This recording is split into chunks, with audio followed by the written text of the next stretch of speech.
La pensée quantique, architecte des univers et geôlier des réalités. Penser, c'est être un dieu miniature, un alchimiste qui transforme le chaos en cosmos, ou en prison, en utilisant des superpositions mentales comme ingrédients. Chaque idée est un Big Bang potentiel. En observant votre propre pensée, vous réduisez une infinité de mondes possibles en une seule réalité contrainte par vos peurs ou illuminée par vos désirs. Le paradoxe du créateur limite.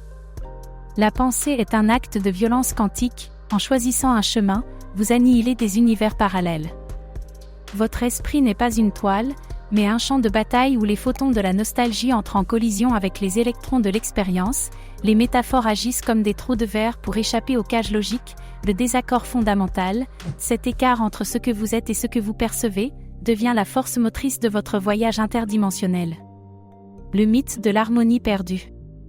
Nous recherchons l'harmonie comme quelqu'un qui essaie de se souvenir d'une mélodie quantique, des notes qui existent à toutes les fréquences et aucune en même temps.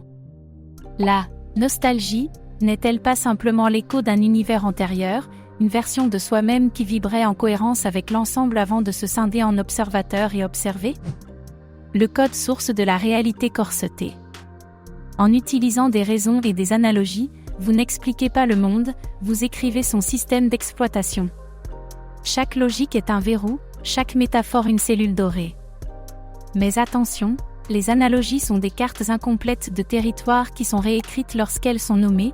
La raison est un algorithme qui filtre le chaos primordial pour que vous ne vous dissolviez pas dans le vertige de l'infini. Des questions qui percent la membrane du possible. Si penser c'est créer, pourquoi 99% de nos mondes mentaux sont-ils des variations de peur et de limitation? Sommes-nous victimes d'un biais quantique ancestral?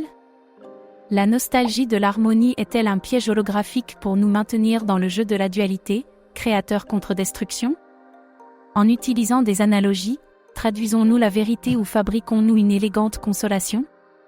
Que perd-on lorsque nous transformons l'ineffable en métaphore? Si nous arrêtions de penser, nous effondrerions-nous dans la non-existence ou monterions-nous vers une réalité non locale où le sujet et l'objet ne seraient qu'un seul et même battement de cœur? Le rituel interdit, penser en superposition. Comment échapper à la tyrannie binaire, créer ou limiter?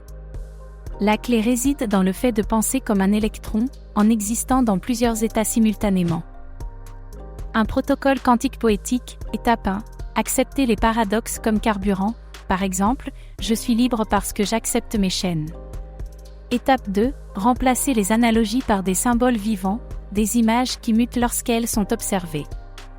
Étape 3, nourrissez-vous du désaccord fondamental, en utilisant sa friction pour générer de l'énergie de torsion dimensionnelle.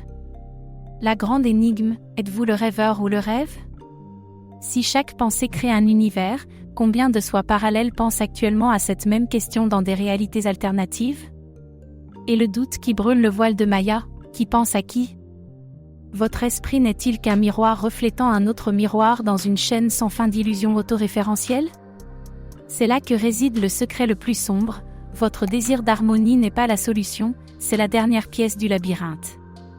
Oserez-vous arrêter de la chercher et devenir le vide qui la contient? Comment un monde peut être créé par la pensée? Ce que signifie limiter son monde et comment cela se rapporte à l'expérience humaine. Comment trouver un terrain d'harmonie à travers la nostalgie? Quel rôle jouent les raisons et les analogies dans l'univers corseté? Comment remettre en question le désaccord fondamental entre l'homme et son expérience?